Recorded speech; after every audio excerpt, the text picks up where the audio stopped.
A ver, vamos a esperar que grabe. Ya está grabando ya. Entonces, a ver.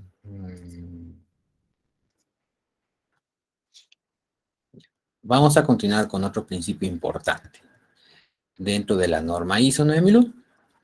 Pero antes de ello, vamos a revisar aquí.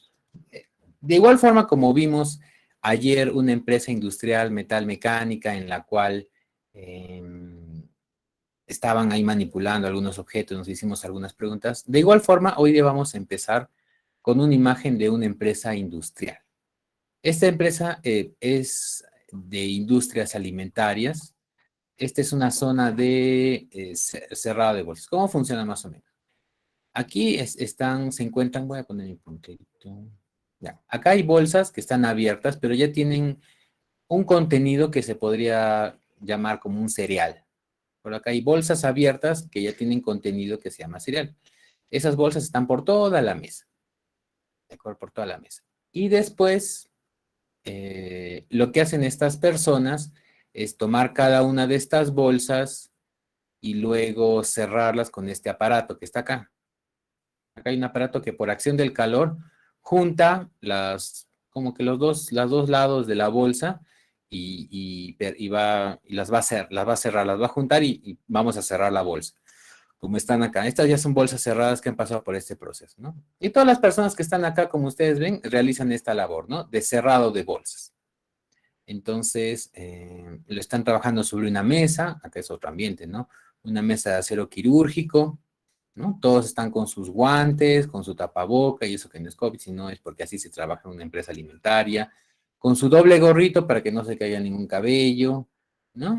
Bien protegidos para que no haya ninguna contaminación física, química o biológica sobre el contenido, ¿no? Porque es un contenido que sirve para alimentación, ¿no? Esos son bolsas de cereales que están cerrando y están dentro de un ambiente industrial, ¿no? Dentro de un lugar con techo e iluminación, ¿no? Es lo que se está viendo acá, ¿de acuerdo? Entonces, nos vamos a situar en este lugar. Imagínense que ustedes están aquí, escuchando cómo están trabajando las personas, están parados ustedes por aquí, viendo cómo pasa cada bolsa y la van cerrando, ¿no? Pasa cada bolsa y la van cerrando, tanto esta persona como esta persona y las demás personas están haciendo lo mismo, ¿de acuerdo? En este ambiente. Me parece un ambiente fresco, ¿no? Por lo que están así con sus manguitas, ¿de acuerdo? Ya. Entonces, esa es la primera parte. Tenemos que situarnos en esta primera parte. Lo siguiente que tienen que hacer es ahora hacerse una pregunta. ¿Dónde está? Ya.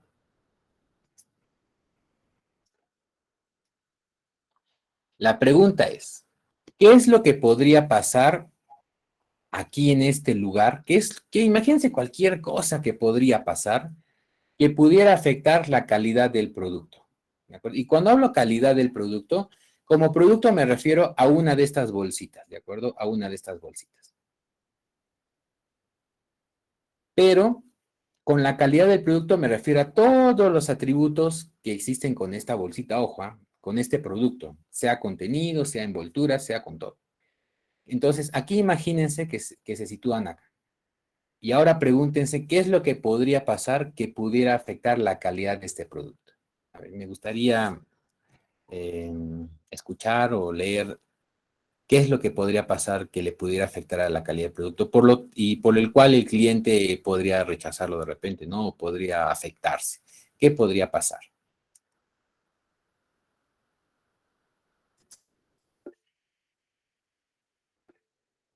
A ver. Vamos a empezar con las llamaditas, las levantadas de mano. Empezamos con Rubén, Rubén Daniel. Te escucho o te escuchamos todos. Ok, ingeniero, buenas tardes. Mm, lo primero que se me ocurre sería tal vez que manipulan mucho o que manipulen mucho el empaque, que se pueda maltratar y no sé, ya no se vea tan presentable y bueno, tal vez por esa razón pueda ser rechazado, ¿no? Tenga un mal aspecto. De acuerdo, un exceso de manipulación. A ver, voy a apuntar acá. Un exceso de manipulación podría dañar el producto, ¿no? Ujú. Ya, de acuerdo. Gracias, Rubén. A ver, ahora, Laura, te escuchamos. Buenas tardes, ingeniero. Yo pienso que también podría ser que sellen mal el producto, entonces tenga alguna abertura y por ahí se empiece a salir. Correcto, ¿no? Un mal sellado y que quede un orificio, un agujero de repente de entrada, y entonces por ahí se está escapando el material, ¿no? O bueno, simplemente un hueco y nadie compra algo que ya está abierto, ¿no? Algo así. Sellado, un mal sellado. Muy bien, un mal sellado. A ver, Catherine, te escuchamos. Buenas tardes, ingeniero. Considero que como están ahí como pesando, midiendo, tal vez una mala calibración del equipo les puede llevar a un mal pesado y y a no llegar a la cantidad exacta que dice el producto. Correcto, ¿no? Entonces, puede ser que haya un mal pesado y por lo tanto la cantidad que se está esperando el cliente no sea la adecuada, ¿no? Más o menos. Bueno, el cliente creo que se molesta si hay menos, ¿no? Si parece que esta bolsita está a la mitad cuando debería estar. Como cuando vamos a comprar la bolsita de papas fritas, ¿no? La mitad nomás está llenita y la otra mitad ya, algo así. A ver, Giselle, te escuchamos. Buenas tardes, ingeniero. Sí, bueno, en la foto se ve que hay muchas de estas bolsas que están abiertas y bueno, no todas están en orden, por así decirlo, ¿no? Entonces, según yo, viendo la foto, entiendo de que hay una sola persona que quizás esté haciendo el sellado. Entonces, puede que esto cause lo que es un cuello de botella al momento de la línea de producción. Entonces, quizás aumentar una persona para que este trabajo pueda acelerarse. Entonces, de alguna manera, haríamos que quizás evitaríamos de que estos productos o de que estas bolsitas estén al aire, o sea, abiertas un buen tiempo, ¿no? Porque quizás pueda entrar algún microorganismo o algo así. Entonces, evitaríamos que pase esto, ¿no? Porque esto puede ser muy grave. Yo veía esas bolsitas, me recuerdan al colegio cuando estaba en primaria, daban como que el desayuno escolar. Entonces, a las señoras que preparan esto les dan esas bolsitas y ellas tienen que prepararlo, ¿no? Entonces, ¿qué pasa si un niño consume algo que tiene algún microorganismo malo o algo así? Entonces puede enfermar no solo a un niño, sino a muchos niños. Entonces, quizás podemos evitar esto, aumentando quizás un personal más, haciendo que la labor del sellado sea más rápida. Correcto, muy bien, Giselle, ¿no? A través de un flashback, creo que fue algo parecido, ¿no? Es correcto, esas bolsitas, no quería decirles, pero en realidad son bolsitas de, como las que menciona Giselle, ¿no? Porque acá dice prohibida su venta porque estas las venden a las municipalidades, ¿no? Es una empresa que le vende a los municipales estas bolsitas. Entonces, claro, te entiendo, ¿no? Acá hay muchas bolsitas que están esperando, entonces, si hay pocas personas, hay, bueno, hay personas que están llenando, pero parece que hay más bolsitas esperando a ser cerradas, ¿no? Entonces, acá hay un tiempo de, llamémosle un tiempo de exposición, ¿no? Donde podría contaminarse de alguna forma, sea con algún agente físico, químico o biológico, mientras están abiertas, ¿no? Porque cuando ya están cerradas, ya están protegidas, ¿no? Aisladas. Entonces, correcto, ¿no? Acá hay un riesgo de contaminación, ¿no? Que podría pasar, ¿no? Entonces, por una excesiva exposición, ¿no? Muy bien, Giselle, ese es un buen, buen aporte también. A ver, a ver, Marianela, te escuchamos. Sí, buenas tardes, ingeniero. Lo que yo pienso que podría pasar también es que como se están acumulando ahí las bolsitas del producto que se está elaborando, pueda que también, como no hay un orden, que se caigan y bueno, se deteriore el material o puedan haber, que se puedan abrir, ¿no? En sí estos empaques. De acuerdo, entonces, como se están acumulando, podrían caerse, ¿no? Podrían caerse y generarse algún daño, podrían abrirse o podrían rasgarse y que de repente podrían no darse cuenta, ¿no? Y despachar este producto un poco golpeadito, ¿no? Un poco desgastado, ¿no? Con caída y apertura. Muy bien, Marianela, también, ¿no? Eso es lo que podría pasar. A ver, por aquí. Ah, ya, Rosario dice que se pudiera derramar el producto, ¿no? Se pudiera derramar mientras están abiertas, se voltean y de repente se derrama, se sale un poco del producto, ¿no? Muy bien, entonces correcto, ¿no? Son muchas cosas las que podrían pasar que estamos viendo, ¿no? De repente, por un exceso de manipulación, se daña el producto, ¿no? O la bolsa, ¿no? O también de repente hay un riesgo de contaminación. Puede haber un riesgo también de que se selle algo mal, podría sellarse mal, podríamos tener un mal pesado, ¿no? Y por lo tanto una cantidad incorrecta, o también una excesiva exposición, tiempo de exposición podría generar que se pueda contaminar el producto, ¿no? O también una mala manipulación podría hacer que se caiga y se pueda rasgar y sin darse cuenta despachar así, ¿no? Entonces son muchas cositas las que podrían pasar, ¿no? Entonces, ahorita todo lo que hemos dicho no está pasando. Entonces, estemos más tranquilos al saber que esto no está pasando.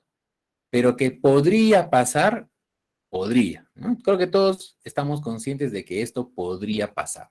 Si nos descuidamos, podría pasar, ¿de acuerdo? Entonces, ahora, sabiendo que esto podría pasar, que hemos hecho el ejercicio, ¿no? Nos hemos parado y hemos visto toda esta zona. Ahora, sabiendo que esto podría pasar, la pregunta siguiente es, ¿qué se puede hacer frente a esto que podría pasar? ¿Qué pudieran hacer? ¿Qué medidas tomarían ustedes frente a esto?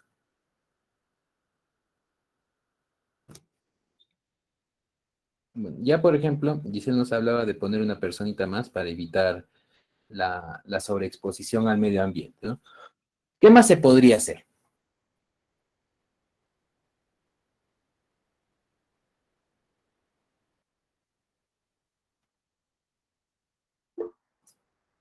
A ver, María Inés, te escuchamos.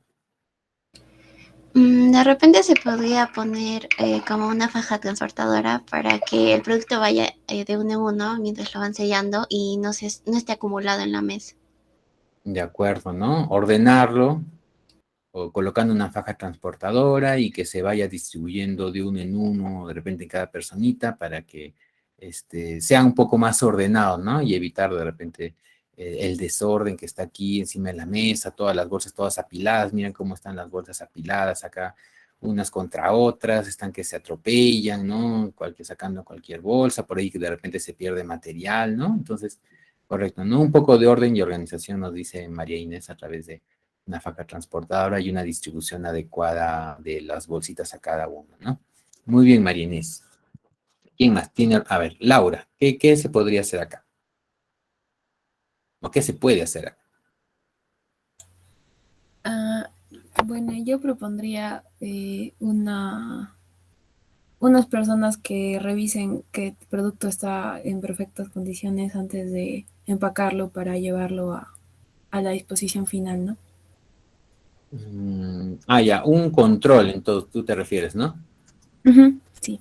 Correcto, ¿no? Entonces, Laura está proponiendo que haya una inspección aquí, ¿no? A la salida de este embolsado, de repente, bueno, por ejemplo, ¿no? Yo me imagino que estas bolsitas de acá no se van a, ¿cómo se dice? Bueno, no se van a quedar acá, ¿no? Hay que trasladarlas a otro sitio para, como ya está terminado, hay que llevarlas a una zona de repente de embolsado mayor, donde van a juntar de repente bolsas de 50 en 50, ¿no? Para poder trasladarlas al cliente, ¿no? Entonces, de repente la persona que se va a encargar de trasladarlas podría darles una inspección y verificar, ¿no? Que, bueno, podría ser una por una o de repente un lote, algo aleatorio, ¿no? Revisar las bolsitas y ver que nada se chorrea, que todos están en buen estado, ¿no?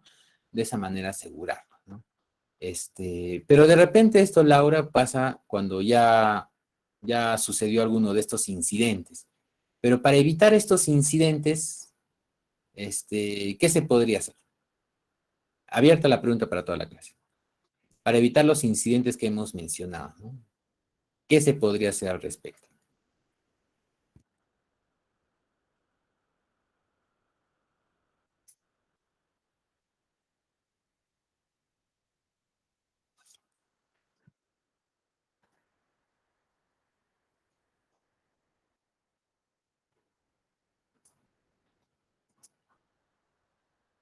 Por ejemplo, habíamos dicho un exceso de manipulación hace que se pueda dañar el producto. Habíamos visto que había un mal sellado también. Podría pasar un mal sellado. Podría haber un mal pesado. podría haber una excesiva exposición, ¿no? Podría haber caídas y aperturas. A ver, Rubén, te escuchamos. Sí, ingeniero. Lo que yo pensaba, o la idea que se me ocurriría tal vez sería hacer una pequeña capacitación con alguna práctica antes de entrar en sí a trabajar con el producto real, tal vez con algunos productos que ya han estado mal, entonces que practiquen, sobre todo para no equivocarse, porque digamos, con el hecho de que manipulen el producto, sobre todo pasa cuando quieren hacerlo bien, entonces tratan de posicionar bien el producto para sellarlo, para acomodarlo, entonces para evitar eso, con una capacitación pienso que estaría bien. Ya tendrían alguna práctica, entonces a la hora de estar con el producto de verdad, ya tendrían como que por decir experiencia, algo así. Es correcto, Rubén, ¿no? El entrenamiento, la capacitación es una buena medida para hacer frente a cualquiera de estos riesgos que podrían ocurrir, ¿no? Porque se podría dar una buena manipulación, ¿no? Que te enseñen la forma correcta, cómo hacer el sellado, ¿no? Entonces, de solo eso, ¿no? Ya debes agarrarlo, como tú dices, ¿no? Una prueba piloto, agarras la bolsita, coges la herramienta de sellado y la colocas de esta forma. Ya está, ¿no? Y luego te fijas, ¿no? Eso es todo parte de un entrenamiento, ¿no? Porque para todo trabajo necesitamos un entrenamiento. Ojo, nada es que uno vaya y de frente se pone a hacer lo que quiere, ¿no? Siempre se necesita un entrenamiento, ¿no? Entonces, con ese entrenamiento podríamos evitar, por ejemplo, que haya un mal sellado, ¿no? Porque si no hay entrenamiento, cada uno sella como piensa. De repente, algunos lo sellarán a medio milímetro del filo de la bolsa, otros lo sellarán a 2 centímetros del filo de la bolsa. ¿Cuál es la medida a dónde se debería sellar? ¿Quién sabe? ¿No? Entonces, aquí por eso se les necesita entrenar y capacitar para que puedan sellar la bolsa adecuadamente, ¿no? Muy bien, Rubén, correcto. A ver, Jordan, te escuchamos. Sí, ingeniero, de repente también quizás se podría diseñar una mejor distribución, ¿no? De todo el área para que no esté tan apiñado, ¿no? Y que de repente pueda ocasionar lo que ya mencionaron anteriormente. Correcto, ¿no? Una distribución de planta, ¿no? O una redistribución de planta para que se encuentren más organizados, ¿no? Porque no necesariamente lo que estamos viendo es la distribución más óptima, ¿no? Porque lo que estamos viendo es de repente a cómo estas mismas personas se han acomodado, ¿no? De repente el supervisor vino y les dijo, tomen, aquí están las selladoras, aquí están las bolsas abiertas y aquí me ponen las bolsas cerradas. Punto. Entonces, estas personas, en su afán de organizarse, han dicho, ya, yo me voy a poner aquí, tú te pones por allá, y bueno, ¿no? Nos acomodamos, ¿no? Entonces, pero no necesariamente es la mejor disposición en la que deberíamos estar, ¿no? Entonces, podría también ayudar, ¿no? ¿Qué podemos hacer? Una redistribución de los espacios de trabajo para un mejor orden, para una mejor organización también, ¿no? Entonces, ya sabemos que esto podemos hacer. Muy bien, Jordán. A ver, Laura. Ingeniera, se me ocurre otra idea.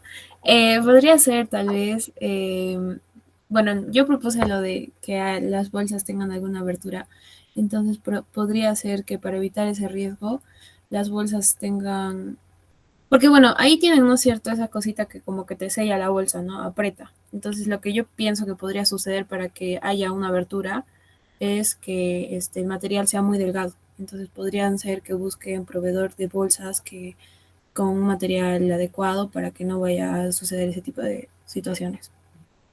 Correcto. Aquí cambiar lo que es el material, ¿no? Un componente del producto es la bolsa. Y puede ser también que la bolsa sea, como dice Laura, frágil, ¿no? De repente muy delgada. Por ahorrar de repente costos, ¿no? Por ahorrar en gastos, compramos una bolsita tipo piel de cebolla, ¿no? Así delgadita, delgadita, ¿no? Y que hasta con la uña se rasga, ¿no?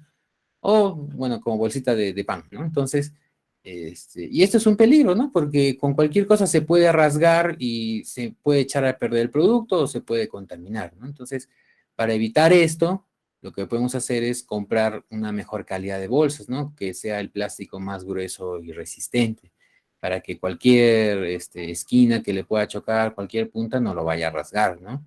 Porque esa es la idea, pues, de esta envoltura, ¿no?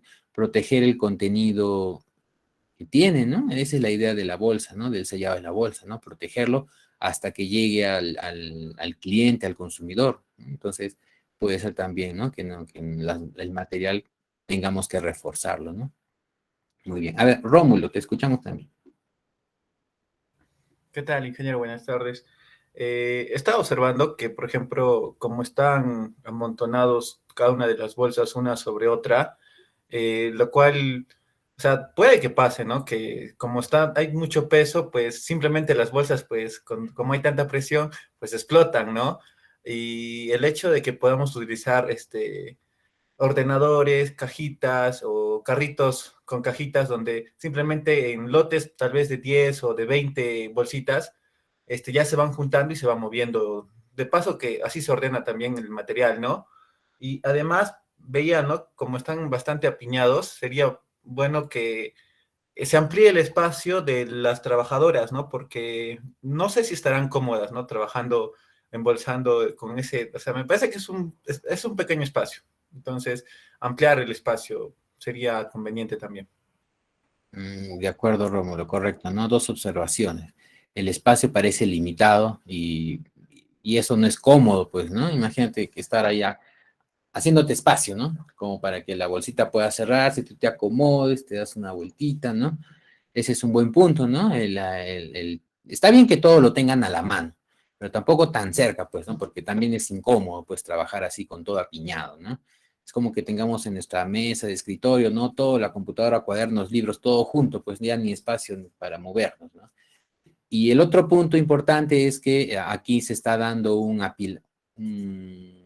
apilamiento, entonces las bolsas de abajo son las que van a sufrir, ¿no? Bueno, ahorita no van a sufrir, pero espérate que vengan más bolsitas y más bolsitas y más bolsitas, entonces esta en algún momento podría reventar, como dice Rómulo, ¿no?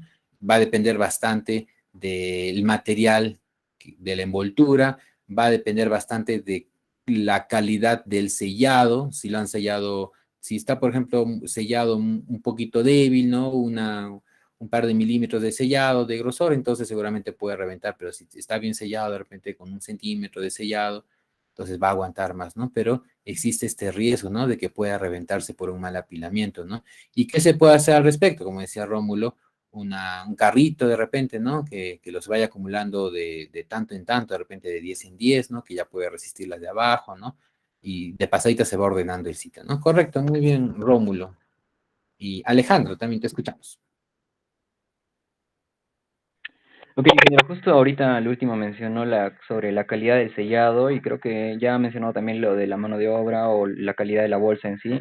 Y bueno, para otro punto que podría fallar o que no sé, bueno, en este caso para brindar un producto de mayor calidad antes de que sucedan los problemas, podríamos fijarnos en si realmente la selladora o lo que se está utilizando está diseñada para ese tipo de bolsas o si tiene una presión muy alta o de repente no está bien calibrada o quizás no se le está brindando un mantenimiento adecuado, por lo que no sería el problema de la bolsa o de la calidad de la bolsa, sino de cómo opera la máquina, ¿no? Y tampoco sería de la mano de obra, sino directamente de la maquinaria. Y eso creo que nos han puesto varios casos, también en otros cursos, en que eh, se, se utilizan maquinaria o máquinas que cumplen funciones similares, pero que no están diseñadas específicamente para hacer un tipo de trabajo y lo hacen para ahorrar costos, es decir, para sustituir máquinas, por así decirlo, y eso al final genera defectos, ¿no? Correcto, ¿no? Fijarnos si es la máquina adecuada para este trabajo. Ese es un buen punto también, ¿no? Porque como decía Alejandro, bueno, hay que darle un segundo uso, ¿no? Un uso secundario, ¿no? De repente nos puede ayudar, ¿no? En vez de comprar una nueva. Perfecto. Ahorramos costos. Muchos gerentes, muchos dueños de empresas, al ahorrar costos, utilizan máquinas, ¿no? Que no son para el uso adecuado. Perfecto. Entonces, primer punto, asegurarnos que estas herramientas, que estas que están acá, sean las adecuadas para este trabajo. Y lo que implica es que también sea la máquina. Por ejemplo, estos funcionan con calor, ¿no? Entonces, ver si es con la temperatura adecuada, porque de repente si es poca temperatura, no sella bien. Si es demasiada temperatura, entonces de repente puede romper la bolsa, ¿no? Adicional a ello, hay que darle un mantenimiento, ¿no? De vez en cuando, para que trabajen según lo que esperamos, ¿no? Eso es parte de la calibración de lo que habíamos estudiado, ¿no? Calibración es parte de la calibración de cualquier herramienta que nos ayude en el trabajo, ¿no?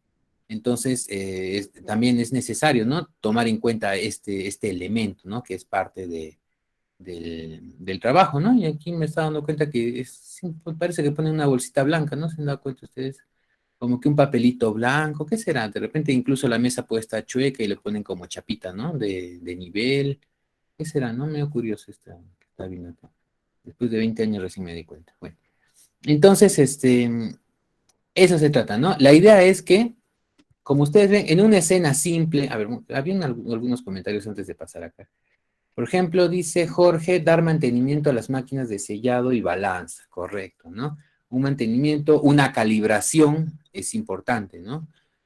Porque si no, engañamos al cliente, ¿no? Como ha pasado aquí en el Avelino, ¿no? Un montón de balanzas que estaban fuera de calibración. Rosario dice mantenimiento de la selladora, sobre todo del teflón, porque con el uso se adhiere el plástico al teflón y eso arruina la bolsa, correcto, ¿no? O sea, una limpieza recurrente de la selladora, ¿no?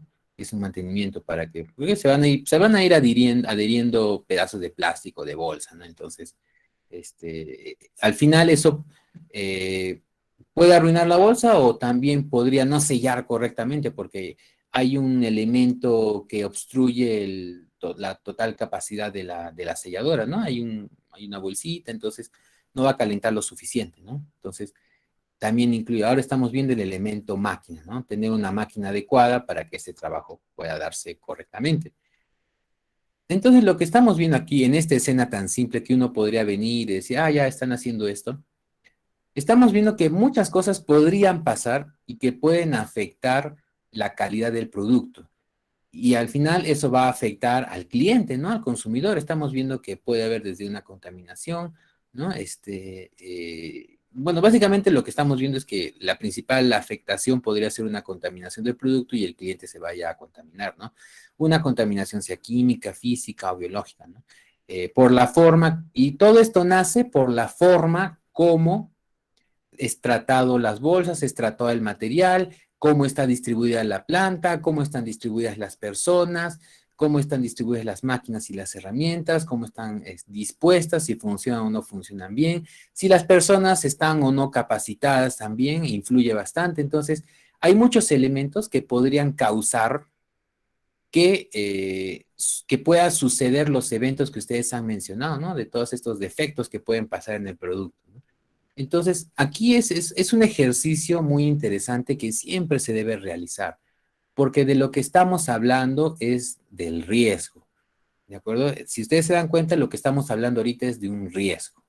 Y esto es lo que la norma ISO 9001 en su versión 2015 llama como pensamiento basado en riesgos, ¿de acuerdo? Pensamiento basado en riesgos. Entonces, para redondear, ¿qué podemos decir de un riesgo? ¿Qué es un riesgo? ¿O cómo podemos definir lo que es riesgo?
¿Cómo podemos definir lo que es riesgo?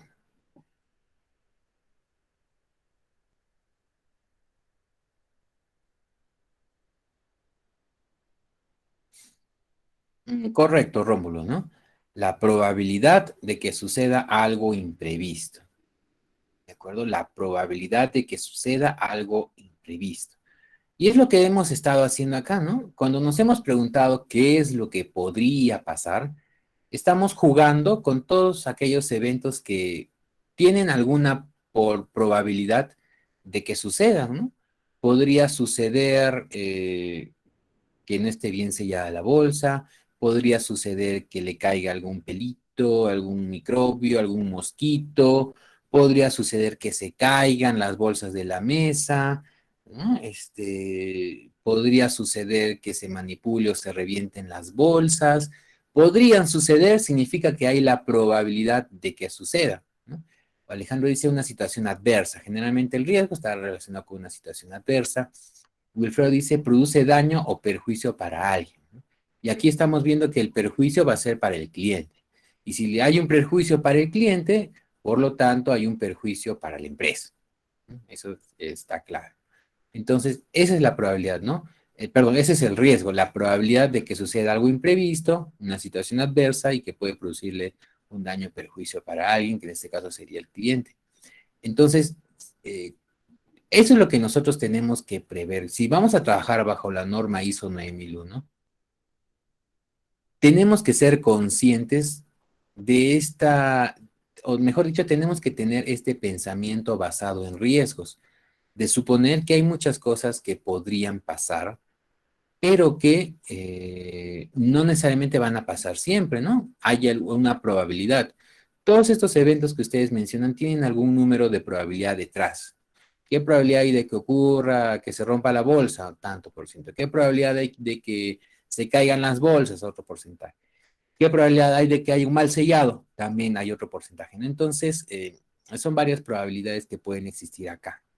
Y como ustedes ven, ustedes le han dado respuesta a esa probabilidad. ¿Qué pasaría si de tanto estar apiladas se revientan las bolsas? Entonces lo que vamos a hacer es apilarlos de otra forma para que no se malogren las bolsas. Entonces, frente a cada riesgo, hay una acción que vamos a seguir, ¿no? Hay una acción que vamos a seguir. Y eso es todo lo, por ejemplo, todo lo que ustedes me han mencionado no ha pasado, ¿de acuerdo? Estamos seguros que no ha pasado porque lo estamos viendo. Ahorita están sellando muy bien. Entonces, todo lo que estamos diciendo nosotros se les llama acciones preventivas, porque van a evitar que sucedan todas estas cosas malas que ustedes han dicho, ¿no? A eso se le llaman acciones preventivas. Entonces, cuando tenemos un pensamiento basado en riesgos, lo que vamos a definir son acciones preventivas para evitar que ocurran estas situaciones, ¿no? Entonces, y la pregunta es, ¿por qué debemos hacer el ejercicio de pensar en las cosas malas? Profesor, siempre hay que pensar positivo. ¿Por qué vamos a pensar en cosas malas que pudieran pasar? ¿Por qué? Porque debemos ser conscientes que cada uno de estos eventos negativos o situaciones adversas tienen la probabilidad de que ocurran. Está bien, profe, pero pueden ocurrir de 1 en 1.000.000. Está bien, pueden ocurrir de 1 en 1.000.000, pero si ocurren, ahí vas a tener los problemas, ¿no? Si ocurren, ahí vas a tener la queja del cliente. Si ocurren, ahí vas a tener el reclamo del cliente, ¿no? Por ejemplo, ¿quién va a pensar, ¿no? Que estás viajándote, ¿no? De repente de Arequipa a Lima, en alguna empresa de transporte interprovincial, ¿no? Tú te sientas, ¿no? Aquí en el terminal Terrapuerto, muy bien, te sientas en tu asiento en el primer piso, ¿no? Cama 180 grados. Después de 20.000 horas llegas a Lima, ¿no? Y te bajas y vas a buscar por tu maleta y resulta que tu maleta no se encuentra. Imagínense esa situación, tu maleta no viajó contigo. Entonces, esta es una situación, por ejemplo, que debió prever la empresa interprovincial, ¿no? Pero ellos de repente pensaron, oye, ¿qué probabilidad hay de que se pierda una maleta, no? Eso nunca va a pasar, nunca se nos ha perdido alguna maleta. Entonces, no hacemos nada. Pero cuando pasa, ahí vienen los problemas, ¿no? Porque viene el cliente, ustedes van y reclaman y exigen y hasta los pueden quejarse de repente ante Indecopi, qué sé yo, ¿no? Y le puede caer una multa a la empresa interprovincial, ¿no? Entonces, por eso es que nosotros debemos tener este pensamiento basado en riesgos para saber que siempre existe alguna probabilidad de que ocurra cualquier evento, ¿no? Y como sabemos que puede ocurrir, entonces en ese caso tomamos acciones preventivas para evitar que ocurran, ¿no? Y de esta manera aseguramos la calidad del cliente. Acuérdense que la norma ISO 9001 no te asegura el producto, lo que te asegura es el proceso. Y lo que estamos viendo ahorita es el proceso de embolsado, ¿no? Entonces, lo que estamos haciendo ahorita es identificando todos los riesgos que puedan existir respecto de la operación de embolsado. ¿Para qué estamos haciendo este ejercicio?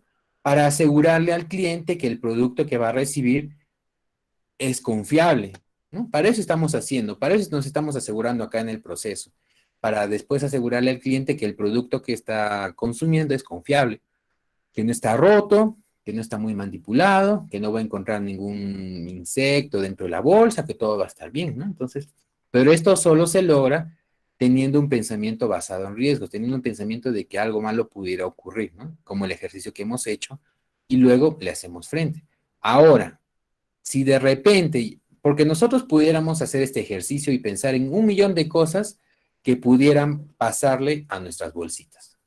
Y para ese 1.000.000 de cosas vamos a tomar, o mejor dicho, vamos a prever 1.000.000 de acciones, ¿no? Para que no suceda. Pero siempre existe la posibilidad de que suceda cualquiera de estos eventos, ¿no? Así, por ejemplo, ¿no? Nosotros reorganicemos la planta, entrenemos y capacitemos a las personas, tengamos otro tipo de apilamiento, ¿no? Distribuyamos mejor, siempre va a existir la posibilidad de que ocurra estos eventos, alguno de estos eventos imprevistos. Entonces, cuando ocurre, porque podría ocurrir, así sea muy bajita la probabilidad, podría ocurrir, muy bien, ocurrió. Imagínense que una de estas bolsitas que están acá reventó. Por más que de repente solo fueron 10 bolsitas, pero igual, la última reventó. No sabemos por qué, pero reventó. Muy bien, ¿ahora qué hacemos? A ver, yo les pregunto ahorita, sí, para responder. Imagínense que la última bolsita de aquí abajo reventó. Entonces, ¿qué es lo que harían ustedes en este momento? Ustedes son supervisores de producción y ven que la última bolsita reventó. ¿Qué hacen? ¿Le ponen cinta scotch y la mandan al carrito de productos terminados o de repente hacen otra cosa? ¿Qué harían? A ver, Laura, te escuchamos. Podría ser embolsarla en otra bolsa que esté bien. Embolsarla en otra bolsa es una opción. Rómulo dice reproceso, que entiendo debería ser lo mismo, ¿no? Bueno, podría ser bueno, abrir la bolsa completamente y el contenido de esta bolsa ya rota, vaciarla a una nueva bolsa y repetir el proceso, ¿no? O sea, como que irse un par de pasos atrás en el proceso productivo, ¿no? Eso es lo que podría ser lo más adecuado, ¿no? No creo que a alguien se le ocurra ponerle una cinta scotch, aunque pasa, ¿eh? Ojo, podría haber personas que pudieran decir, le pongo una cinta scotch y no pasa nada, dicen, ¿no? Uy, el cliente no se va a dar cuenta, es una bolsita y la cinta scotch es transparente, no va a pasar nada. También puede pasar eso, ojo. También a alguien se le podría ocurrir. O un chicle de repente, ¿no? Un chicle todavía que ya está masticado bien. Bueno, está bien, ¿no? Entonces, pero más allá de que una opción sea muy buena o muy mala, la elección de cómo solucionar, correcto, Wilfredo, ese es el siguiente paso, ¿no? El incidente debe servir para replantear el embolsado en que fallamos, ¿no? Antes de pasar a este punto, lo que debemos también tomar en cuenta es que nosotros, por ejemplo, hemos identificado bastantes riesgos que podrían ocurrir acá. Y para cada riesgo hemos planteado diferentes acciones para prevenir, ¿no? Para que no suceda. Pero también existe la probabilidad de que suceda. Y sucedió. Y cuando sucede, lo importante también del pensamiento basado en riesgos es tener un plan de acción. Y un plan de acción significa saber con anticipación cómo reaccionar. Entonces, si por allí hay una bolsa que está rota, que está reventada, si nosotros tenemos el pensamiento basado en riesgos, ya de antemano sabemos cómo actuar, cómo reaccionar frente a una bolsa rota, ¿no? Y que lo más probable sea la abres, el contenido lo pones en una bolsa nueva y lo vuelves a sellar. Así de fácil tiene que ser. Para evitar principalmente cualquier acción inoportuna, como podría ser que un supervisor le ponga un chicle o la cinta scotch, ¿no? Porque eso nadie quiere. Entonces, para evitar estas acciones inoportunas que no encajan con el contexto, por eso nosotros siempre deberíamos tener un plan de acción. Porque imagínense también, ¿no? ¿Y por qué pasa lo del chicle? ¿No? ¿Por qué? Porque ocurre y uno, como no tiene ese plan de acción, no sabe cómo actuar, ¿no? Estás así como que, a ver, ¿qué hago ahora? ¿Qué hago ahora? ¿No? ¿Cómo lo arreglo? ¿No? Ahorita va a venir el jefe de producción y va a ver la bolsa rota y yo que soy el supervisor me va a despedir por no cuidar, me va a decir, ay, ¿por qué no cuidas las bolsas? ¿Qué hago? ¿Qué hago ahorita? ¿Qué hago? Ay, tengo un chicle, pum, lo pongo. Para evitar estas situaciones en el pensar qué hago ahora, por eso el pensamiento basado en riesgos me dice que lo que yo tengo que hacer es tener ya un plan de acción, una acción que sea correctiva, ¿no? Que ya yo tengo alguna acción que, si pasa esto, yo tengo que actuar de esta manera, ¿de acuerdo? Entonces, digamos, nosotros hemos identificado varias causas, varios eventos. Para cada evento tenemos una acción preventiva, pero también si ocurre este evento, también tenemos una acción correctiva, ¿no? Y entonces, en este caso, si se rompe la bolsa, ya lo quitamos y lo reprocesamos, ¿no? Entonces, en eso consiste este pensamiento basado en riesgos, en que tengamos también una acción correctiva ya pensada. No que en ese momento en que se rompe la bolsa nos pongamos a pensar, ¿qué hago? ¿Qué hago? ¿Qué hago ahora? ¿Qué hago ahora? ¿Qué hago ahora? No sé, ¿qué hago? No sé, ¿qué hago? ¿A quién llamo? ¿No? ¿A quién le digo? ¿No? Para eso existen, por ejemplo, los simulacros, ¿no? De temblor, ¿no? Para no estar pensando en ese momento, ¿no? Y ahora dónde voy, a dónde me tiro, me voy corriendo, me voy por acá, por allá, ¿no? Para eso consiste. Entonces, este ejercicio debe servir para todo, para toda actividad, para todo proceso. ¿De quién es responsabilidad de hacer este ejercicio? Pues del supervisor de producción, ¿no? Por eso está como supervisor, no solo para ver cómo trabajan las personas, sino para hacer el ejercicio de tener alguna acción preventiva y luego alguna acción correctiva, ¿no? Entonces, eso es lo que nos dice el pensamiento basado en riesgo. Y luego también es lo que nos dice Wilfredo, ¿no?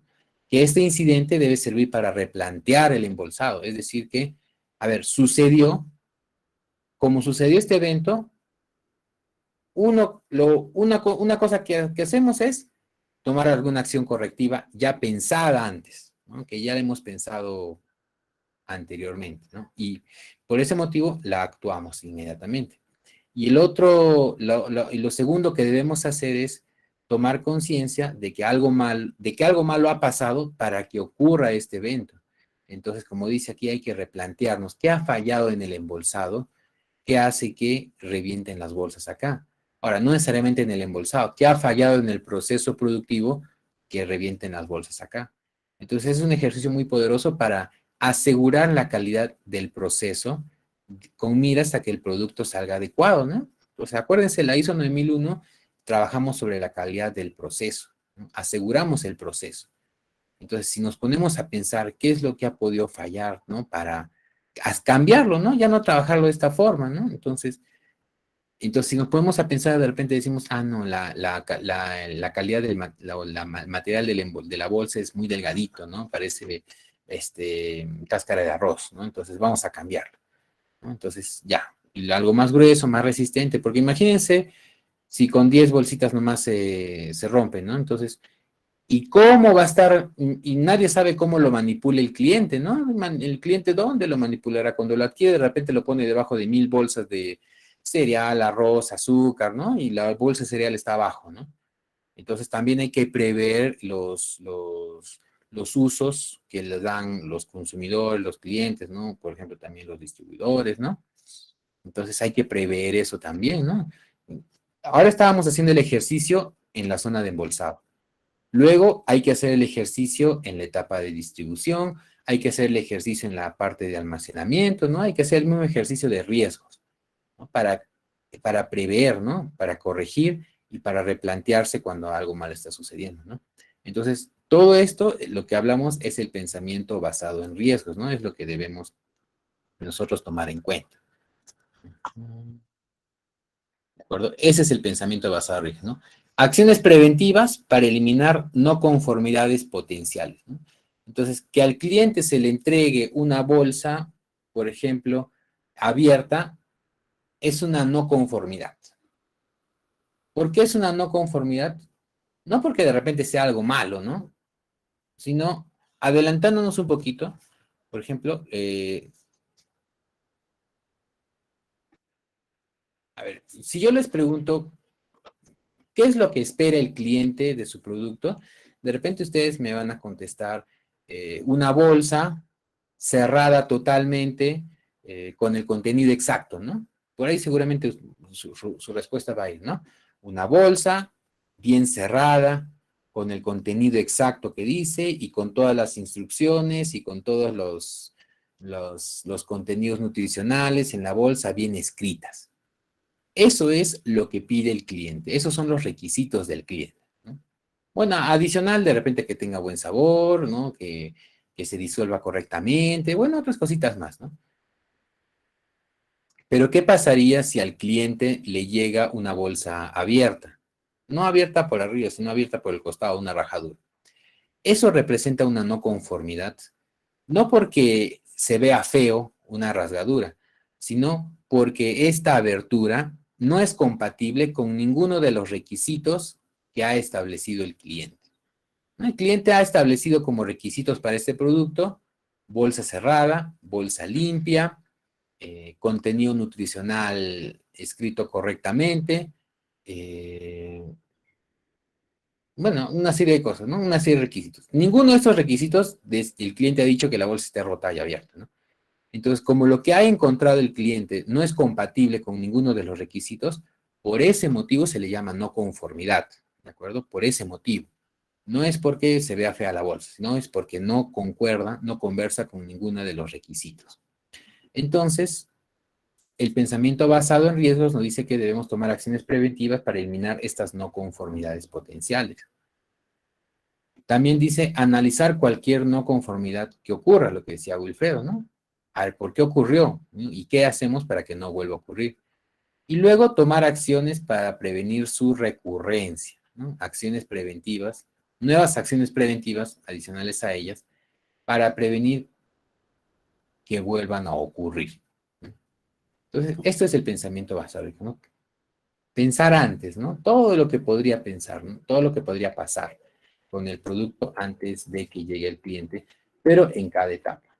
Y en cada etapa, ¿quién es el responsable de ello? El jefe del área, el supervisor de producción, el supervisor de esta estación de trabajo es el responsable de hacer todo este ejercicio, ¿no?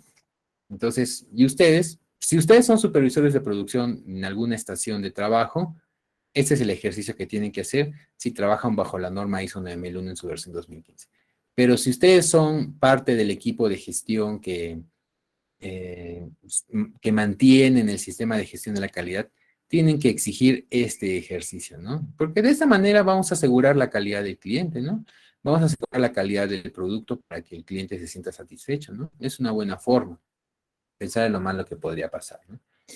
Porque no simplemente el proceso, ojo, ya que ya entramos un poquito, no es simplemente el proceso allá, como siempre nos han enseñado, ¿no? En que el proceso tiene entradas. Perfecto, ¿cuál es la entrada? La bolsita abierta con contenido. Tiene unas salidas, la bolsita cerrada con el contenido, ¿no? Hay una serie de actividades que le realizan las personas, ¿no? Otros elementos que participan de aquí, por ejemplo, son las personas con su conocimiento y experiencia. Tenemos los activos de la empresa, que son las máquinas, las herramientas, las mesas, ¿no? Los utensilios. Después la cultura y el clima organizacional es otro elemento de parte del proceso. Muy bien, ya tengo identificado todos los participantes del proceso. Pero tener identificados los participantes no me asegura que yo voy a tener necesariamente un producto de calidad. Adicional a ello, la norma ISO 9001 me dice que adicional a conocer a detalle el proceso, tienes que identificar los riesgos, ¿no? Y saber cómo tratarlos. ¿De acuerdo? Saber cómo tratarlos. Porque esa es una de las maneras en que tú puedes asegurar el proceso de tal forma de obtener un producto de calidad. Bien, eso es. Ese es el pensamiento basado en riesgos. Y ahora, muy bien. ¿Alguna consulta respecto al pensamiento basado en riesgos para pasar a un siguiente tema?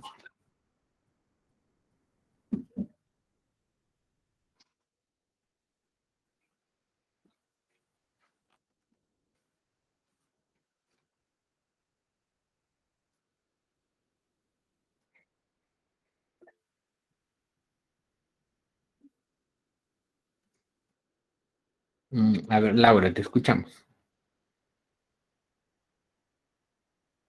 Ingeniero, mi consulta sería, usted habló de que, ¿no es cierto?, tendríamos que esquematizar diferentes formas de actuar, bueno, o sea, frente a los diferentes problemas que se presenten, para que así no vayan a haber decisiones que no están bien tomadas. Mi pregunta sería, estas formas de actuar, ¿se les comunican a los a los supervisores mediante capacitaciones o se les da como que un libro con acciones a tomar o cómo se hace eso? En realidad debería usarse todos los medios de comunicación posibles para que puedan aprender cómo actuar, ¿no? Y no necesariamente tendría que ser una sola vez, ¿no? Por ejemplo, ya identificamos los riesgos que existen en esta operación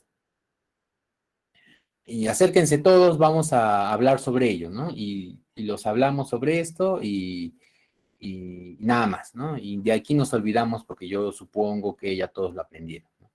Entonces, no necesariamente tiene que ser así, sino, por ejemplo, puede ser una capacitación, un entrenamiento formal, donde se sienten en un aula y les expliquen todos los riesgos que pueden hacer y todas las cosas que deberían hacer en caso suceda, ¿no? O sea, algo más formal, no necesariamente una charla de 5 minutos al inicio del trabajo, ¿no?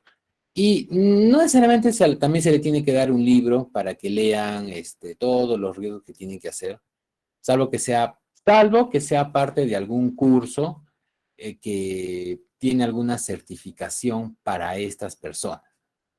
Porque la misma empresa podría organizar un curso, ¿no? Un entrenamiento sobre mejores prácticas de manufactura en el área de embolsado, el cual es necesario para que ellos puedan seguir progresando en su carrera profesional, ¿no? Entonces, allí, por ejemplo, se les podría brindar un librito, ¿no? Unas notas, un cuadernillo, ¿no? Con todas las cosas que se necesitan hacer, ¿no? De forma adecuada, ¿no? Entonces, este cuadernito se les puede entregar si se da un curso de esta naturaleza, ¿no? Con algo formal, ¿no? Para que siempre lo tengan presente, ¿no? Y lo repasen en cualquier momento, ¿no? Claro que no va a ser un estudio constante, ¿no? Pero también lo que se puede hacer es utilizar los paneles que tenemos en las paredes de las empresas, ¿no? Siempre hay como una pizarra, un panel donde pegar noticias, los chistes, ¿no? Las noticias de actualidad. Entonces, también colocar dentro de la zona de trabajo, por ejemplo, aquí en esta zona, en esta pared, bueno, con acá hay vidrio, pero en otras paredes, ¿no? Colocar algunos avisos o afiches que recuerden cuál es la forma correcta de actuar frente a ciertas situaciones, ¿no? O sea, como recordatorios y que están a la vista de las personas, ¿no? Entonces, aquí sí habría que ser un poco creativos para saber cómo recurrir al aprendizaje de lo que deberían saber como área de embolsado, ¿no? En algunos casos, por ejemplo, hay empresas que por ejemplo, ¿no? Nosotros conocemos lo que son los manuales de procedimientos, ¿no? Donde son varias hojitas, ¿no? Donde está el objetivo, el procedimiento, ¿no? De trabajo, ¿no? Que se podría hacer como un cuadernillo de manual de procedimientos, ¿no? Hay empresas que este procedimiento de trabajo, como es tan importante para ellos, no lo colocan, por ejemplo, no lo tienen en cuadernillos, sino, por ejemplo, lo colocan en un formato A3, y porque es el doble del A4, ¿no? En un formato A3, y en este formato A3 colocan el paso a paso de lo que se debería hacer, por ejemplo, para la operación de embolsado, y adicional a ello, algunas imágenes de la forma correcta de hacer el embolsado, ¿no? Algunas fotitos de cómo se debe hacer el correcto embolsado. Entonces, alguna persona que pasa por ahí, ¿no? El operario embolsado de repente tiene alguna duda, se acerca a este panel, a esta pizarra, revisa lo que está aquí en este formato A3 del procedimiento de embolsado y ya lo toma, ¿no? Y cambia su manera de actuar, ¿no? Bueno, esa es la idea, ¿no? Entonces, así hay muchas formas en que se debería hacer recordar cómo es la forma correcta de hacer este embolsado, cómo es la forma correcta de hacer ciertas operaciones, ¿no? Que podría incluir, incluso también, ¿no? Lo que les decía, ¿no? Esas charlas diarias, de repente una charla diaria, ¿no? Antes de comenzar su labor, ¿no? Si empiezan a las 7 de la mañana, una charla a las 7 en punto de 5 minutos, que adicional a los temas de seguridad que siempre se trata, también podría ser un recordatorio de las buenas prácticas para este proceso productivo, ¿no? ¿Cuál es la forma correcta de hacer las bolsitas? ¿Cuál es la forma correcta de trasladarlas? ¿Cómo debe ser la distribución de sus puestos de trabajo, ¿no? Entonces, es un ejercicio que también el supervisor puede hacerlo diariamente para asegurar su trabajo también, ¿no?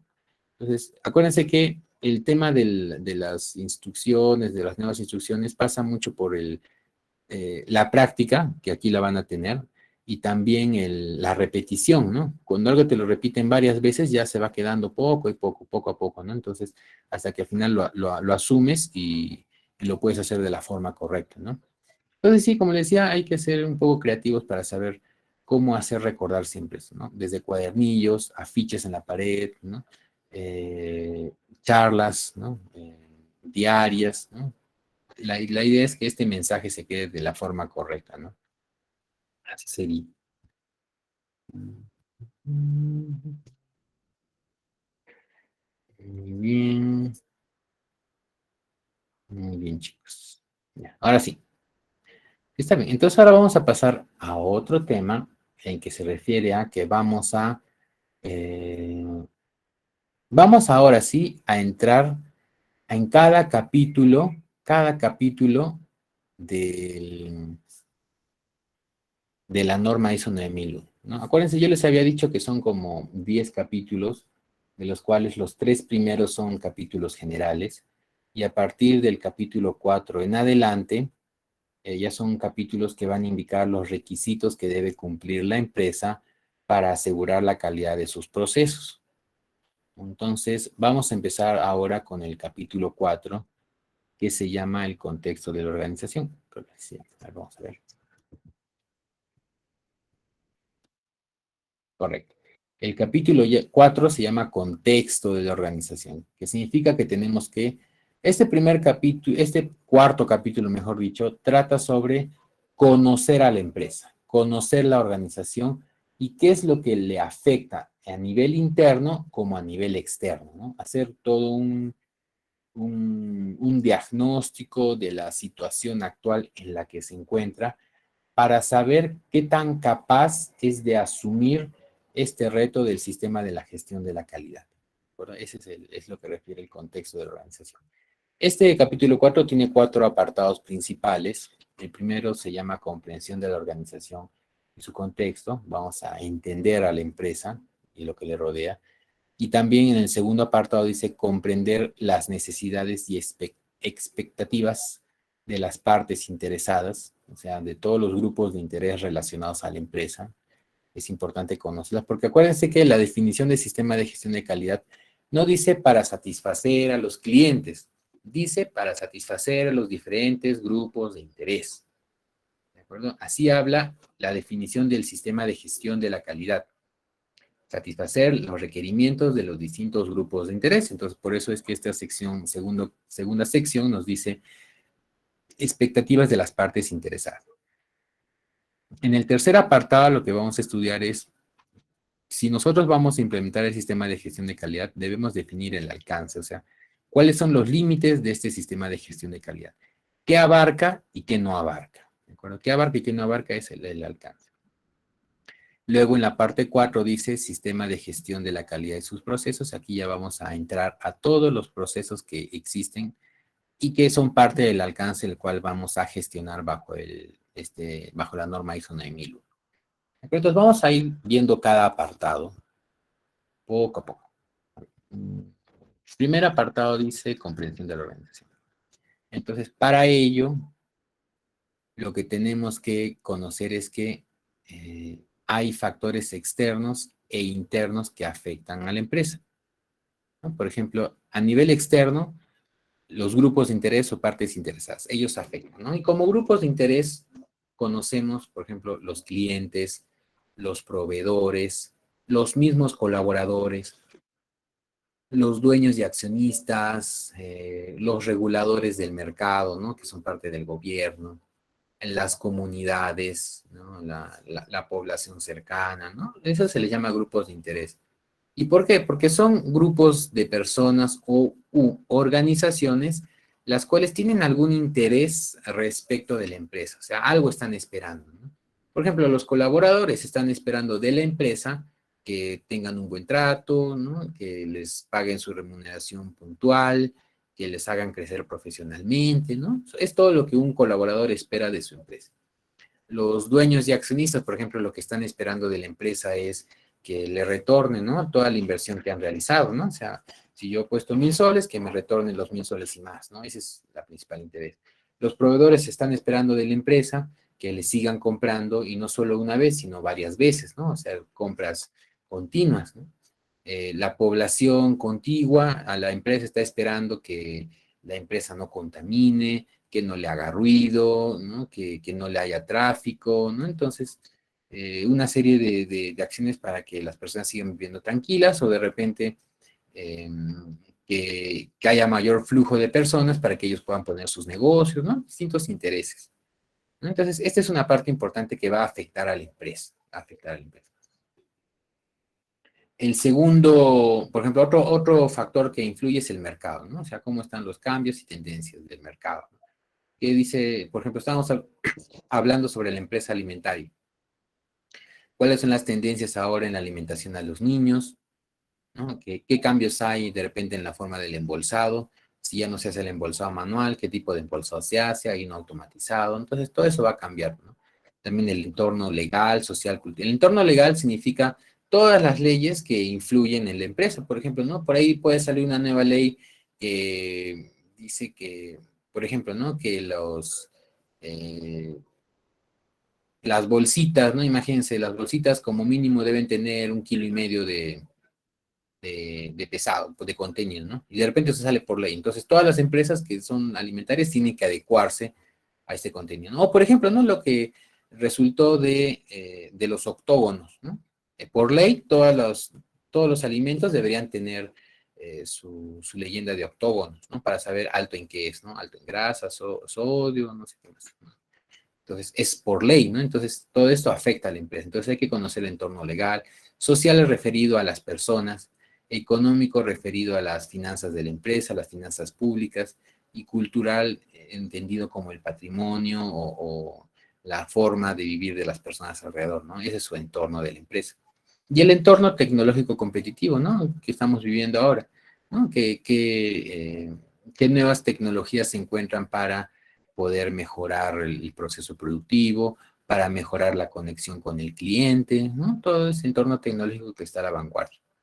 Y a nivel interno lo que tenemos que tomar en cuenta cuáles son los valores de la empresa, es decir, qué es lo que las personas en la organización toman para sí y que valoran, ¿no? Y que son conscientes de que eso les ayuda, ¿no? Por ejemplo, también la cultura organizacional que se define qué es cómo te sientes aquí en la empresa, ¿no? Y cómo debe ser tu actuar dentro de la empresa, ¿no? Entonces, muchas empresas, diferentes culturas organizacionales, ¿no? Incluye también el clima organizacional, que es cómo te sientes, el desempeño de la organización también y las políticas y estrategias del negocio. Eso también influye en la empresa, entonces hay que conocer cuáles son esas estrategias y prioridades del negocio, ¿no? O sea, cuál es su ruta, su hoja de ruta, ¿no? Para hacer este trabajo de conocer la organización y su contexto, hay algunas herramientas que se utilizan para el análisis estratégico. ¿De acuerdo? Así se llama, herramientas para el análisis estratégico. De repente no van a conocer alguna, porque generalmente estas herramientas se utilizan, mejor dicho, se estudian en planeamiento estratégico o en el curso de dirección estratégica, que si no me equivoco, ustedes lo llevan en 5º año. O alguien de aquí ya ha llevado el curso de dirección estratégica. Alguien que levante la mano.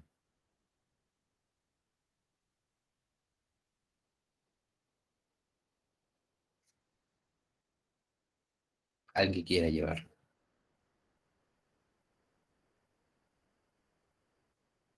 Nadie quiere llevarlo todavía. Alguien que no quiera llevarlo. Un poco. Entonces van a esperar todos hasta 5º año. Creo que es... ¿En qué semestre es? Creo que es el próximo semestre que lo llevan ustedes. 5º año, pero el primer semestre del año, creo.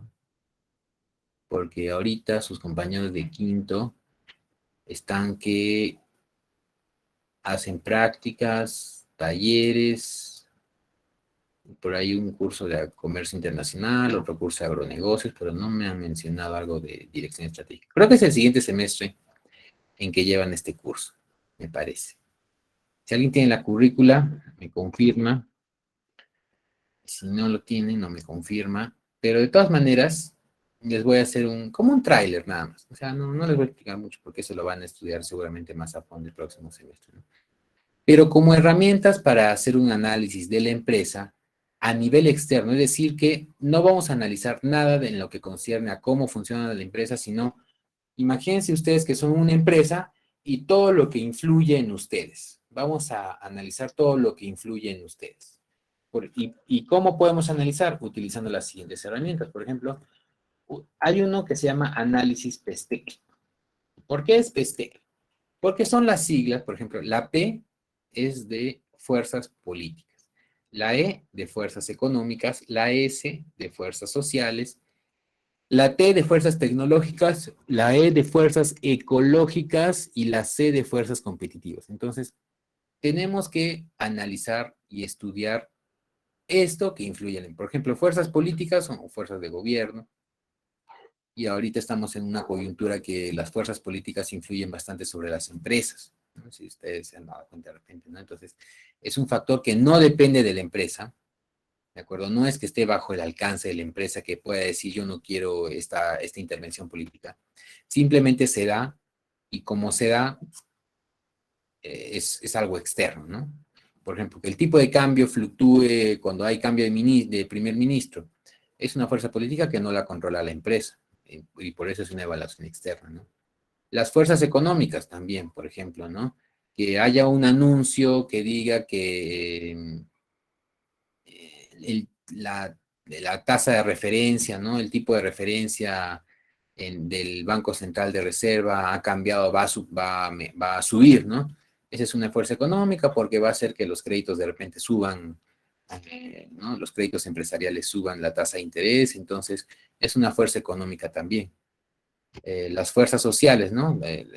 La fuerza de las personas, ¿no? O sea, que, por ejemplo, si ustedes tienen un proyecto que podría ocasionar algún problema a la sociedad, se va a levantar, ¿no? Y va a hacer huelga, ¿no? Por ejemplo, el otro día salió una noticia, estaba justo viendo las noticias, ¿no?, en la tele, y decía, por ejemplo, que era en Lima, supuestamente creo que era en el RIMAC, entonces en una zona alejada del RIMAC, porque creo que el RIMAC también está cerca a algunos cerros, entonces como que hay zonas despejadas, y ahí, por ejemplo, había no sé si había un cementerio, no creo que había un cementerio, pero sí había un proyecto para construir un crematorio, ¿no? Y a pocos, no pocos, a unos decenas de metros había todo un complejo habitacional. Entonces, los vecinos de este complejo habitacional se enteraron que iban a construir un crematorio, entonces, como están pensando que se van a contaminar por todo el humo, todo el polvo que va a salir de ahí, entonces se plantaron para no permitir que este proyecto continúe, ¿no? Y por eso habían llegado los camarógrafos de la televisión. No sé si de repente lo han visto ustedes, ¿no? Pero es algo parecido, ¿no? Eso se llaman fuerzas sociales, ¿no? La fuerza del pueblo que dice que no queremos algo y se planta, pues, ¿no? Y nos plantamos y decimos no. Luego tenemos las fuerzas tecnológicas, que básicamente es el avance tecnológico, ¿no? Como, por ejemplo, ahorita las nuevas tendencias en el consumo, en la distribución, en la publicidad es a través de las redes sociales, ¿no? Entonces, las fuerzas tecnológicas nos impulsan para que tengamos que hacer promoción de nuestros productos a través de las redes sociales, a través del WhatsApp, a través del Facebook o de alguna página web. Ya no se estila, por ejemplo, mandar cartas o muchos afiches de repente, ¿no? Aunque siguen llegando afiches seguramente por debajo de la puerta de su casa, pero ya no es tan efectivo como ahora las redes sociales. Entonces, las fuerzas tecnológicas te empujan para que tú tengas cierta tendencia en el consumo o de repente ciertas tendencias en tu actuar empresarial, ¿no? Esas son las fuerzas tecnológicas, ¿no? Que ahora utilicemos más el delivery, ¿no? Es una fuerza tecnológica, entonces las empresas de consumo tienen que migrar, ¿no?, necesariamente hacia estas nuevas fuerzas tecnológicas, ¿no?, sin que ellos lo pidan, simplemente porque la tendencia va por ahí, ¿no? O las fuerzas ecológicas, ¿no?, también están relacionadas con aquellas fuerzas que protegen el medio ambiente, ¿no? El caso del crematorio que les dije también es algo similar, ¿no? Supuestamente las personas de allí piensan que este crematorio va a contaminar el medio ambiente, el aire, el suelo, no sé qué pensarán, ni yo sé tampoco si es o no será cierto, pero es lo que decía. ¿De acuerdo? Es lo que decía. Entonces, ahí, por ejemplo, también se ha podido venir un grupo ecologista y decir esto no debe ser porque va a contaminar el medio ambiente o va a contaminar los suelos. Entonces, te pueden impedir el desarrollo de tu proyecto, ¿no? O podría ser todo lo contrario. Podrían apoyar tu proyecto y decirle que vayan hacia adelante, ¿no? Y también las fuerzas competitivas, que son las fuerzas de las otras empresas que hacen lo mismo que tú.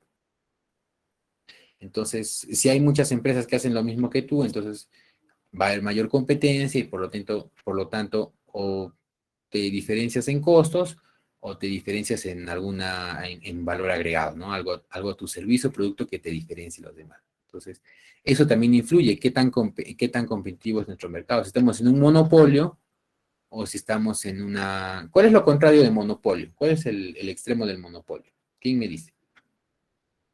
No del juego del monopolio, sino de lo que en economía llamamos monopolio. ¿Cuál es la contraparte o el otro extremo del monopolio? Uno es monopolio y el otro es Monopción.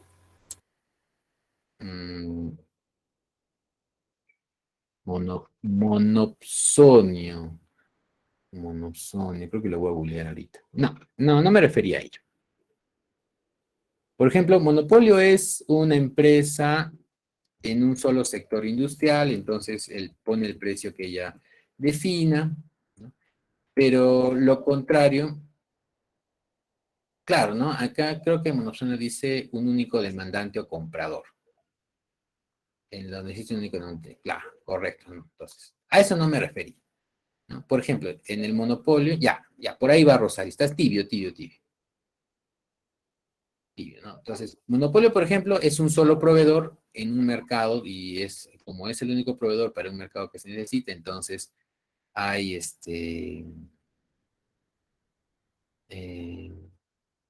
el precio que quiera, ¿no? Y por el otro lado es lo que se llama la competencia perfecta. Muy bien, Laura, ¿no? En la competencia perfecta tenemos, ¿cómo se llama? Bueno, diversidad de proveedores, ¿no? Correcto, muchos ofertantes. Y por ejemplo, si entra, digamos que todos los que estamos en la clase, somos proveedores de un mismo servicio.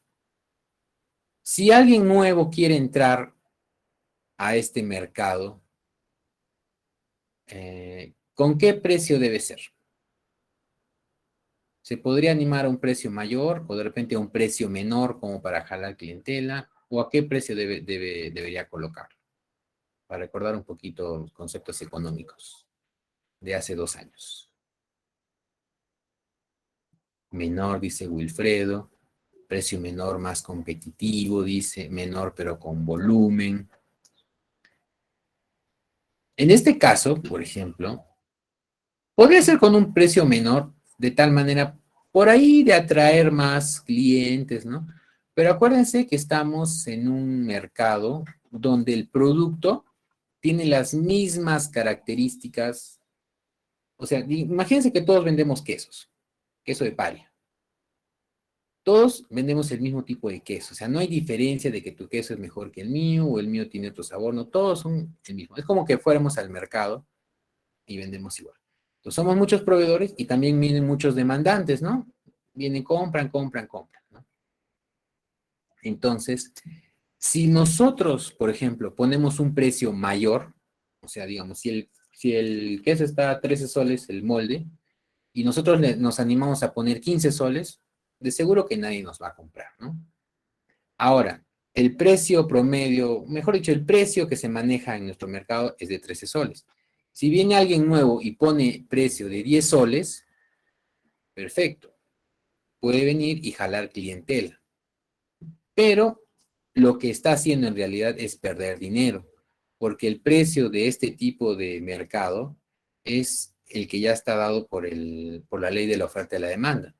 Entonces, él bien podría manejar el mismo precio de 13 soles para no perder con respecto a los demás, porque todos los demás proveedores van a tener clientes, ¿no? O sea, no es que vayan a perder muchos clientes, porque siempre van a haber clientes yendo y yendo y yendo todos, ¿no? Entonces, si nosotros le ponemos el precio a 10 soles, más que jalar clientela, lo que estamos haciendo es perder utilidades. Porque si el precio de mercado por ley de oferta y demanda es 13 y nosotros nos rebajamos, entonces ahí estamos perdiendo un margen, ¿no? Entonces, por eso se dice que es un mercado de tomadores de precios. El precio que está es el precio que tomas, punto, ya, lo que es, ¿no? Entonces, esto es importante conocerlo, ¿no? Porque es parte de las fuerzas competitivas, parte de las fuerzas económicas, ¿no? En qué tipo de mercado nos encontramos, ¿no? Entonces, a ver, ya teníamos solo para terminar y para recordar ya que entramos, ¿no? En un extremo tenemos el monopolio y en el otro extremo tenemos la competencia perfecta. Quedan dos espacios entre ambos. ¿Con cuáles se llenan? ¿Con qué tipo de mercado se llenan?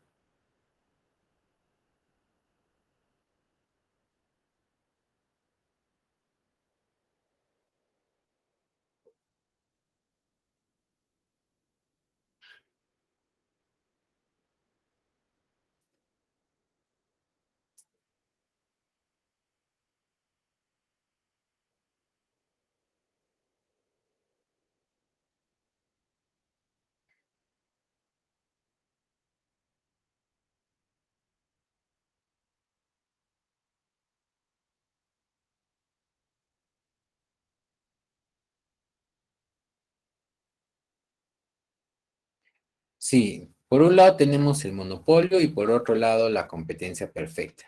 Pero en el medio también existen otros tipos de estructuras de mercado. ¿Cuáles son? Muy bien, Rosario Lisset. Uno es el oligopolio, en el cual se caracteriza por tener pocos ofertantes.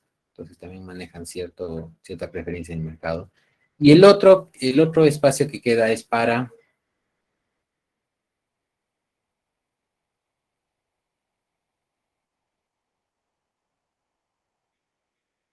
es un tipo de competencia.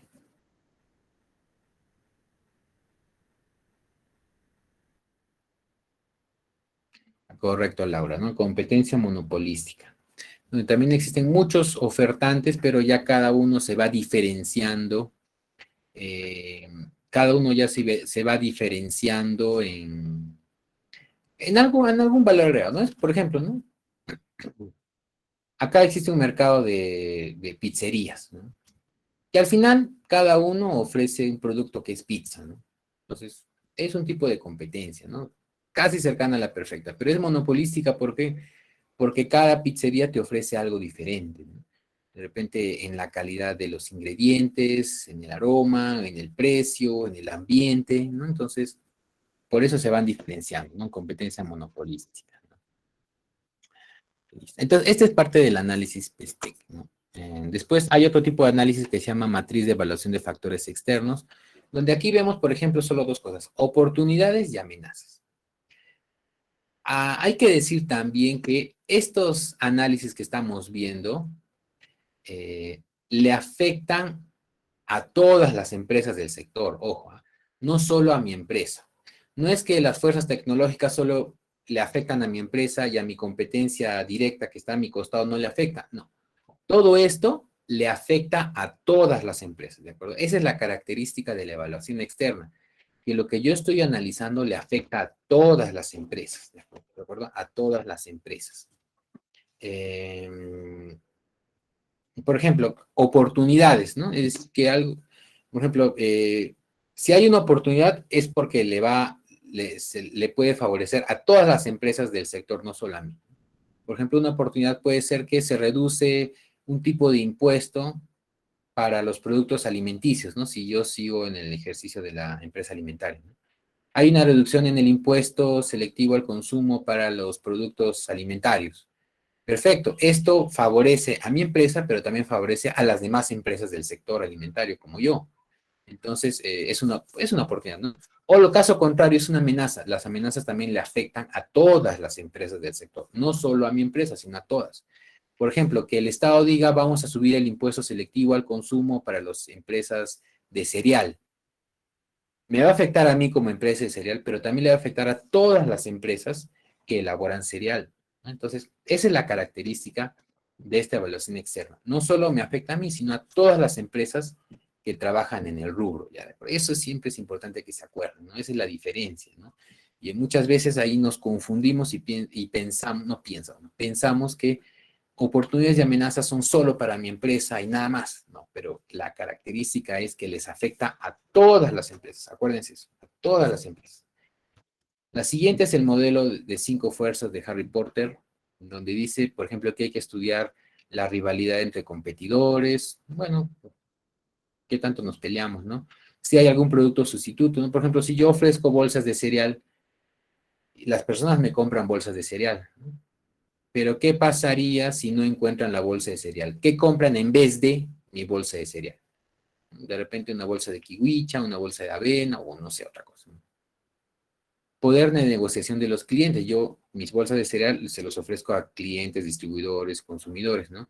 ¿Qué tanto ellos me pueden, qué tanto poder tienen ellos para negociar, ¿no? ¿Tienen un alto poder o un bajo poder? Ver si pueden ingresar nuevos clientes también, o nuevas empresas también acá, o el poder de negociación de los proveedores, porque yo le compro las bolsitas a alguien, le compro el cereal a alguien, entonces, ¿qué tanto poder tienen ellos para negociar precios, negociar condiciones, ¿no? Ese es el modelo de 5 fuerzas. Claro, cereales andinos, pues. Después tenemos una matriz de perfil competitivo, es para ver yo con respecto a las demás empresas que hacen lo mismo que yo. ¿Qué tan competitivo soy? ¿Estoy en una buena posición? ¿Tengo una buena participación de mercado? ¿O de repente soy los que están relegados y mi participación de mercado es pequeña y no influyo mucho en el mercado, ¿no? También para analizarme. Y a nivel de la evaluación interna, ya, por ejemplo, todo esto es evaluación externa, o sea, hacia todo lo que afecta a mi empresa y a las demás. Pero esta evaluación interna es solo lo que me afecta a mí, nada más, solo lo que me afecta a mí. Por ejemplo, y aquí tengo que hacer un análisis de las diferentes áreas, ¿no? ¿Cuál es lo bueno y lo malo que está pasando en el área de administración? ¿Cuál es lo bueno y malo que está pasando en marketing, en operaciones, en finanzas, en cada una de las áreas de la empresa? ¿Qué de bueno tiene y qué de malo tiene? ¿De acuerdo? Ese es el análisis, que también se le llama análisis AMOFIT. La A de administración, M de marketing, O de operaciones, F de finanzas, H de recursos humanos, pero por sus siglas en inglés que es Human Resources, AMOFIT, ya, S de sistema de información, T de tecnología. Y también otro tipo de análisis es la matriz de evaluación de factores internos, donde yo voy a analizar fortalezas y debilidades. Ojo que también solo para la empresa, ¿no? ¿En qué soy bueno y en qué no soy tan bueno? ¿En qué soy bueno y qué soy malo? Pues, ¿no? ¿Cuáles son mis debilidades como empresa, ¿no? Que de repente solo, por ejemplo, una debilidad, que mi empresa solo vende a Arequipa. Y las demás empresas del mercado venden a Islay, a Camaná, a Caylloma, no sé. Ese es, por ejemplo, y mi fortaleza de repente es que puedo tener una variedad de cereales, ¿no? Varios sabores. Esa es mi fortaleza. Entonces, y tengo variedad de sabores, ¿no? La competencia de repente sí tiene algunos, pero no. Yo tengo una cartera más amplia de sabores, ¿no? Por ejemplo. Esa es una fortaleza que solo me atañe a mí como empresa, nada más. Mis fortalezas son únicas. No es que voy a compartir fortalezas con las demás empresas, ¿no? Mis fortalezas y mis debilidades son propias de cada empresa, ¿verdad? Propias de cada empresa. Muy bien. Ya. Yo creo que hasta aquí vamos a quedar. Ya la siguiente semana continuamos con nuestro análisis del capítulo 4 y empezamos con un ejercicio para seguir esta parte. ¿De acuerdo? Muy bien, chicos. Vamos a dejar la grabación.